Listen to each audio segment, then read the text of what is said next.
came around to say hello. When I'm so fly, you took a nosedive. Careful when you play on my level, for you it's so. Hey, hello. Motorola Razr 50 Ultra. Flip the script. Hello, Moto. There are two set of visuals that were doing the rounds. The excessive force used by the police, a woman protester being slapped, and there were visuals of policemen, of the security personnel being injured as well. No one is denying that. Let me shift our focus back to the parliament debate discussion being derailed, the deadlock continuing, and I want to bring in Anand Ranganathan. Dr. Ranganathan, CJP said we want Dharmendra Pradhan's resignation. Their protests continued. They were able to build the right kind of pressure. उनको इस्तीफा मिल गया. क्या विपक्ष, is the opposition only, इसको हिंदी में कहते हैं बहती गंगा में हाथ धोना? Is that all that the opposition is doing at the moment? Absolutely, Swati. Good evening to you and to my fellow panelists. So clearly there are two issues.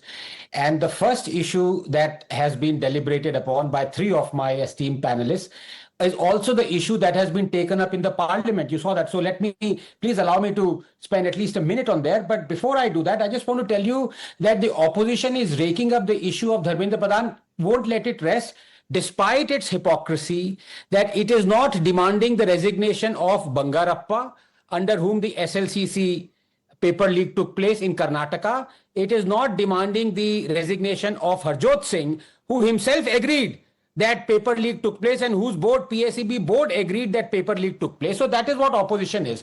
Now let me come to the first issue, because that is right now as we speak being deliberated in the opposition. I really admire the previous panelist, Mr. Singh, for speaking out what needed to be spoken. The fact of the matter is that yes, we are living in a banana republic. What more proof do you want? Now, I include myself in Duggal Saab. Aaj Duggal Saab riot control police officer bane mein jaise do panelists, and I'm included myself.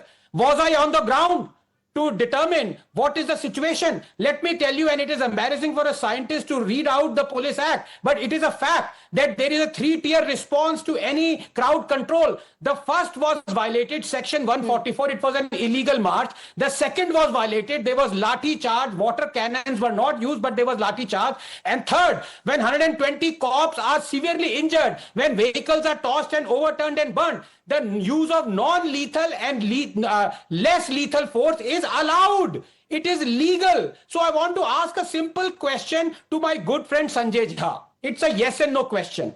Has the Supreme Court banned the use of pellet guns, even though it is tragic that they were used? Have pellet guns been used, have been banned as the third tier response? Yes or no? Well, Mr. Ranganathan, my dear friend Anand, where is Union Home Minister Amit Shah, who should be answering the question? Where is Amit Shah? Have you heard him? I haven't heard the Home Minister. Where is the Home Minister? One minute. Let me answer your question. Anand, do not interrupt me. It was a simple question. Do not interrupt me. He's answering your question. I'll come back to you. Let me finish. Who does the Delhi police report to?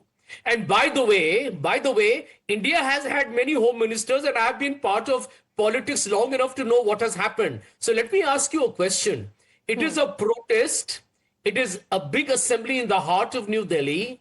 The Home Minister has seen many things in Delhi, including riots, right? So here is my question. Did Amit Shah and his team not know that there was a situation brewing up where maybe infiltrators could come from outside and kind of escalate it into a very ugly, violent manifestation? Why wasn't the Delhi police prepared enough?